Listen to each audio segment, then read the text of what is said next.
welcome to INKPULP Instruction. I'm your host, your teacher, Sean Crystal, and today I'm going to give you all a little taste of what the classroom is like, which is my virtual classroom space, and also what my personal critiques are like, which is another feature we'll be offering soon. But I'm going over a student, his name is Jason, going over some of his pages today on the Cintiq, and I'm going to do a storytelling critique. I'll address some composition, some design issues. I'm not going to dive too deep into color. I don't want to make this go too long, but I do want to address some storytelling issues. So let's get started over here. As you can see, we have page 1 right here. I'm going to add another layer on top of it and lower the opacity on the layer below it. And I'm also going to make another layer to put underneath everything and just fill it with white. That way we can see what I'm doing. I'm going to grab my pencil tool. I'm going to draw in a bright red.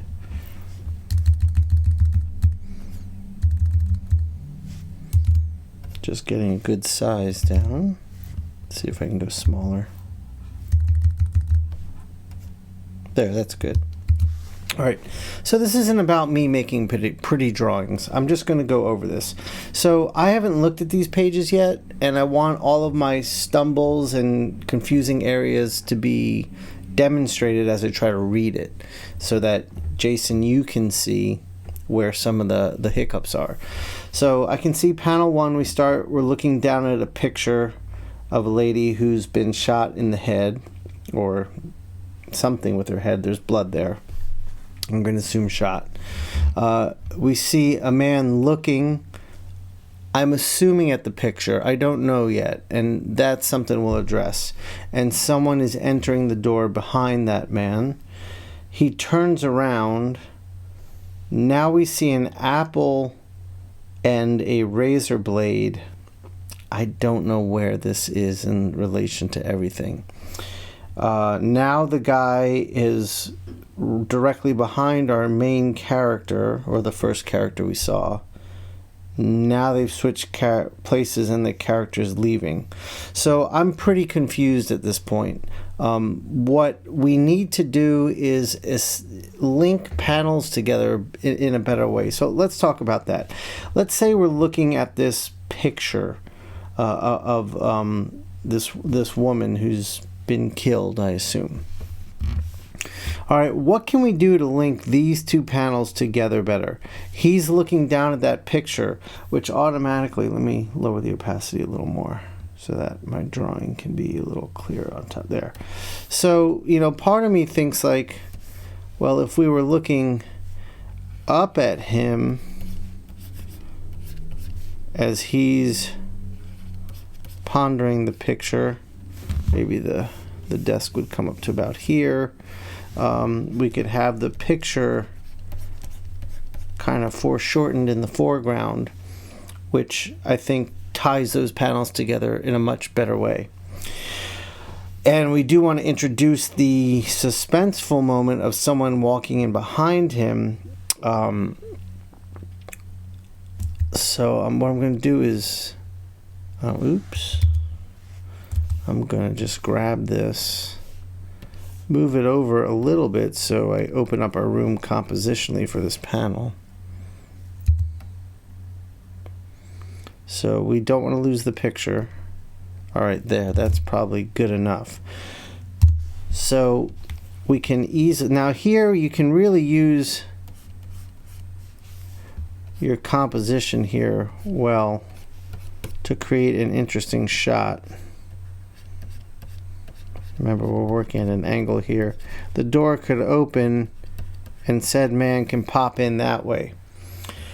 I think it's a more interesting shot. It has much more depth to it. It also is clearer. Now we can come over to here. Now what we have to do here, and this is just me being a little particular, I think, we have to maintain continuity. So what we're seeing of the character is he's facing this way. So this close-up of the face, where I assume he's turning around to address the person, what we don't want to do is break the 180 rule. And what that means is we don't want characters to appear they've flipped what side of the panel they're on. So if we're going to do like a more over-the-shoulder shot, what I would tend to do is, all right, so his body is still facing to the left, like the first panel, and his head's turning around, and maybe his expression can tell us a little more, like that. Okay, and that also gives us the opportunity to maybe once again address the photo he's looking down at here. So now he's turned around. We're still facing the same direction. We've pulled back a little bit, which I think helps us figure out where we are a little better. Now this is where I'm totally lost. I don't know where this apple and razor blade is. I don't even know what it's in relation to. I don't know what the purpose of this panel is at all. If it's on the table, then we would need the wood grain. I mean, maybe you don't want to reveal it before this panel, but we would need the wood grain here if it's on the table. But I don't think it is. The thing is, you've got this yellow background here and the same yellow background here, which this yellow background I don't quite understand. You've established the wall is kind of this bluish slate, so I don't know what the yellow behind him is. I can see it's an apple with a razor blade. I just don't understand its purpose. Now here, in these two panels down here, I think this is a good opportunity to pull back a little bit. When I look at this page, it's really helpful to think about head sizes.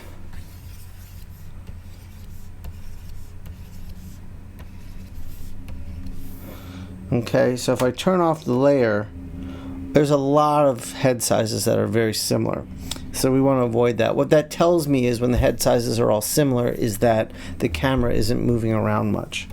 So in this situation here, I mean, I can see there's a conversation taking place, but you know, it might be we could do, there's a bunch of things you could do here, but I think here, like the door has disappeared, we need a little more. So I mean, maybe if you did a down shot, there's the door, here's the desk or whatever. You've got player A here starting to turn around, and we can see this guy advancing towards him.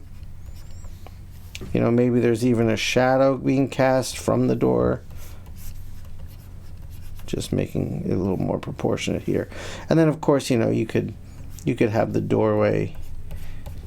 You could really use your blacks here and black all that out. It's a much more interesting shot, and it pulls back, and I would definitely make sure your body language is a little more clear. They're both a little stiff in the panel you have. And now if he's gonna leave, I think what you need to do is, like, you know, he's walking this way and he's standing still. We can't just have him go from one spot to poof, he's in front of the door. So I think here on this panel, a nice over-the-shoulder shot might work good.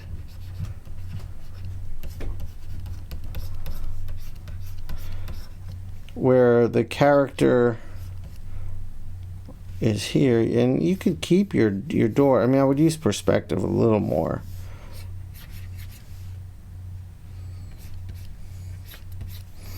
And you could have, sure, he's walking out, but he's walking towards the door a little bit, and he can be, you know, talking over his shoulder. He could even be grabbing the door if he wanted on his way out. But I think that is a much more interesting shot than that, and it helps your continuity better. So let's go on to page 2. Okay, So now we're on page 2. Let's set this all up again. We're gonna have a giant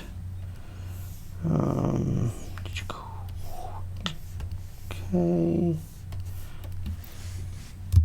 Fill it with white. Oh, whoops. Pop a layer on top to work on. Let me get my trusted pencil tool. All right. All right, so on this page, we're in a new scene, I assume. Things I would avoid. We see 2 characters busting through a door. The last scene was a character coming through a door. It's a bit repetitive. I would be careful about that because that can create confusion visually with the reader. Are we in the same room? Are we in a different room? Blah, blah, blah.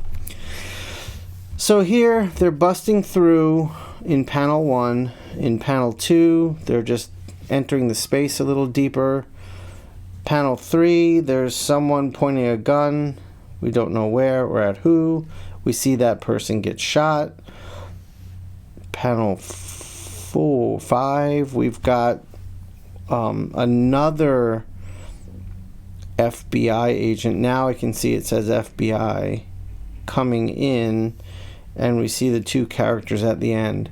So again, I'm very confused. I think, Jason, your biggest problem here is your ability to address continuity effectively. And continuity means I'm not getting lost. Where things are in space in relation to other things, and are they consistently remaining there.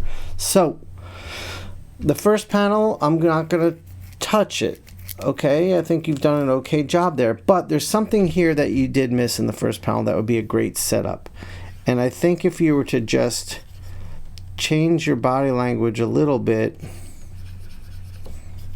you could see the letters FBI there, which lets us know who these people are. I think there's a better composition for that, but this is your choice here, so I'm going to respect that. But when I say there could be a better composition, what I mean is you could have like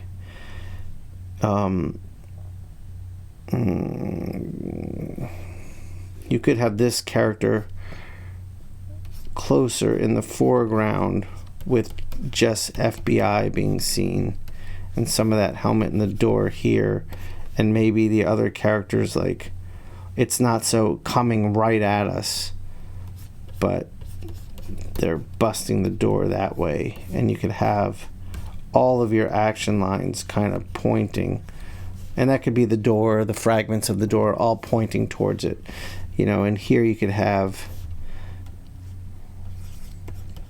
the gun that this person's carrying. I think it's a more interesting shot, and I think it puts the FBI in your face, which I think is important right here. All right, so let's just stick with that one then. All right, so then you've got another panel. So we're dealing with action. I understand the need to create a more dynamic page layout versus the other page. I want to applaud you on the success of that. This is a very static grid we're looking at. This is broken that. You're using diagonals, you're using Dutch tilts and all that jazz. Panel 2 is really wasted right now. It's just the same characters. They've moved a few feet in. So I would say here we need to understand the scene. We should see the space. I assume this guy is a bad guy who is pointing the gun at our 2 FBI agents, but I have no way of knowing that based on what I'm seeing.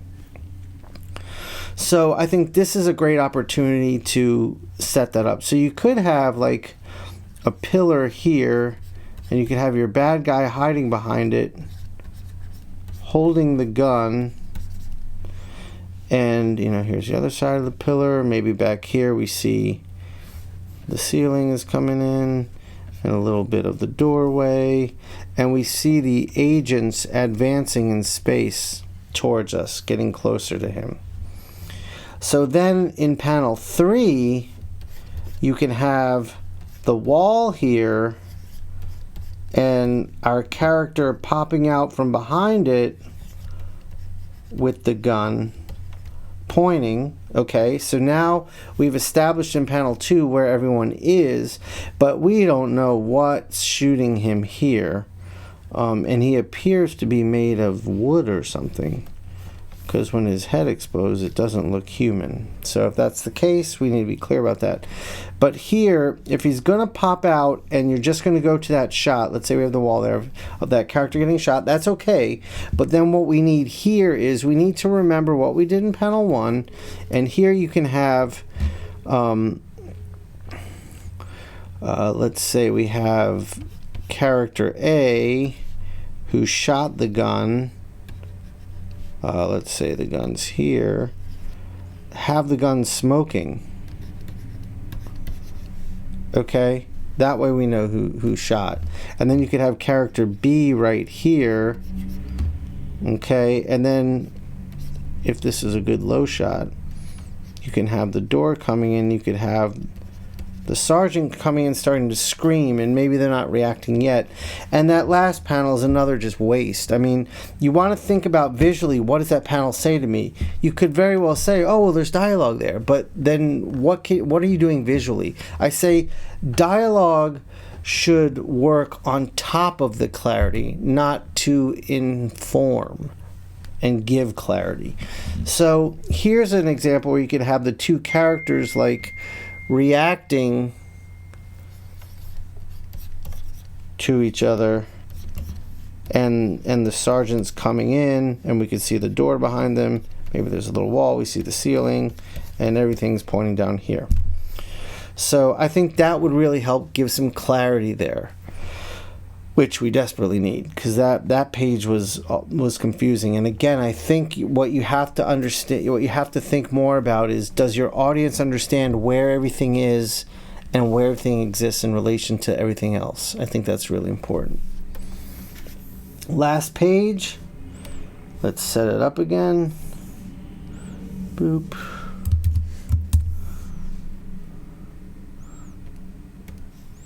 Come here. And let's drop that down here. Drop the opacity down. Pop up another layer. Okay. Here we're back to a static grid, so I do want to applaud you on your use of dynamic panel layout in an action scene and static panel layout in a static scene. I think that those are smart calls on your part. So here we're setting up a scene. We've got this guy addressing the audience.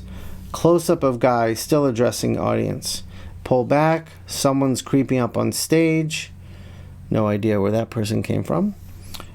Close up, we can see that that person is nervous, maybe? I can see they're addressing each other, but I really am not sure what's being said. And then I can see the two girls. Like, that's the guy from page 1. Those are the two girls from page 2, I think. But again, we have no idea where we are in relation to each other. So a few things. I don't know if that last panel, if we're supposed to be surprised that they're there, is that a reveal or not? Because what I would say is, what we could do is here.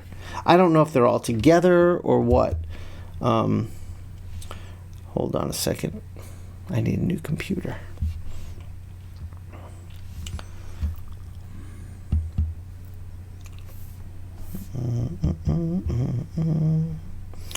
Alan, just edit this part out if you can. That would be great. Okay, here we go. So what you could have here is your two girls sitting in the background, and maybe that guy's in front of them, and we could see people, and down here is the stage, and up on the stage is our guy speaking. Sure, you could have the screen behind him, so on and so forth. Okay, so here you could easily, like, we could see the plaid of his jacket maybe, or whatever. Here you'd see their hair, which would let us know them. They could be dark or whatever, but everything's leading our eye towards this, and it's putting the camera in the shot instead of away from the shot. So that way when we zoom in on this guy, and I never like to go for a head-on facing the camera look. It's very unsettling. I mean, I know I'm doing it right now, but in a story I would say you're better off having him address at a 3/4 view, you get more depth out of the shot, and it's more interesting. So when this guy walks up on stage here, it's a bit abrupt. So what I would probably do is I would have, you know, maybe there's the stairs here, and maybe there's a railing, and we see him heading up the stairs, and our main character here, or our speaker here with the podium here. Okay, so there you can see he's heading up in that direction. We saw him here. We don't need to see him get from here to here, and you kind of did it here, but it's almost like he's too far up. I think here it gives us an opportunity to really just set more of the scene. Now we're using close-ups, which is okay. I don't know what's happening though. You know, I would say if you could get the body language in, but again, let me do a little litmus test here. Let's do head sizes.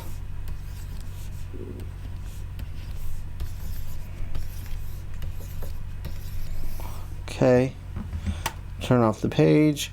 There's not a dramatic difference. I mean, if that's your smallest and that's your largest, we're not talking about a lot of diversity. Here, look at what I've done. I've created a much larger head, much smaller head. We have more variety in that. So I would think about that here. Like, you know, if he's walking up, it might be a good opportunity to, I mean, if you want to go for a close-up on him, remember, if he's at 3/4, you can make it, I don't know if he's arguing with him, go to a tilt and make it dynamic. Is he nervous? Whatever. But here, as he's explaining, what you might want to do is include your character into an over-the-shoulder shot. Here's the podium, and we could see the other guy having his conversation here in 3/4, and maybe behind him we see some of the audience to keep us embedded in the scene. Then the last panel, again, I'm not sure what they're doing, what the body language is telling me. They seem to be celebrating. Maybe this guy like showed him up, you know, oh snap type of situation. If we've set them up properly in panel 1, that shot is okay. But again, you could get a little more diversity into it. A little more depth, not diversity. A little more depth into the shot, if you were to choose, just to give it a little, make it a little more interesting. And I think that would clear up that page. That page wasn't as confusing as the other two, but had some hiccups. So Jason, I hope that helps you, and I hope all of you watching get a good sense of the type of critique I can offer at INKPULP Instruction, and I'll see you soon. Peace.